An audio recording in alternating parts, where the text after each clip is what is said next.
If your basement drain pipes are leaking and look like they're original from the 1950s, you definitely want to handle that sooner rather than later to avoid bigger headaches. So here's the thing with those old drain pipes, especially if they're thin and cracked on one side. First off, cutting out the damaged section and replacing it with new PVC pipe is usually the way to go, because PVC is way more durable and won't rust or corrode like older metal pipes.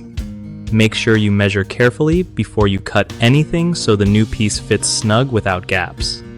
Use proper PVC cement and primer to make sure the joints are watertight and sealed for good.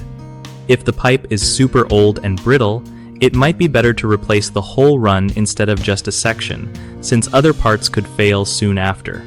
Don't forget to check the slope of your drain pipe too. It needs to angle down slightly to keep water flowing right and prevent backups. Also, if you're not feeling super confident, getting a plumber to peek at it might save you from surprises down the line. Lastly, keep an eye on any signs of water damage or mold nearby, since leaks can cause hidden problems that make your home less safe. One of the biggest mistakes people make with old basement drain pipes leaking is just patching the leak instead of replacing the pipe section, which leads to repeated problems and wasted time. Fix that by swapping out the damaged part with solid PVC. Another issue is not prepping the pipe ends properly before gluing, making joints leak. Always clean and prime those surfaces first. Lastly, ignoring the pipe slope or poor installation causes drainage backups. Double check the angle is correct when you put in new pieces.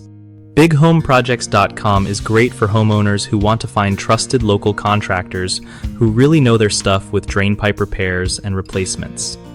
It also helps contractors connect with folks needing work so everyone gets the job done right and on time.